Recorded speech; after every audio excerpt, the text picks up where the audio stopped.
শহীদুল ইসলাম খাট্টা তুই যে আমার পূর্ণিমার হাসি, ছোট্ট সোনা তোরে আমি অনেক ভালোবাসি।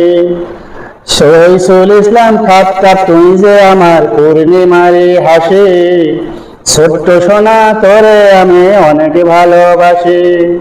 তুই যে আমার হীরার টুকরো, সাত রাজারি ধন, এই দুনিয়ায় আব্বুরে তুই আমার আপনজন, আমার প্রিয়জন। তুই যে আমার চোখের তারা, তুই যে আমার হাসি। শহীদুল ইসলাম খাট্টা আমার পূর্ণিমারি হাসি, ছোট্ট সোনা তোরে আমি অনেক ভালোবাসি। তুই যে আমার হীরার টুকরো, সাত রাজার ধন, তুই যে আমার হীরার টুকরো, সাত রাজার ধন, এই দুনিয়ায় আব্বুরে তুই আমার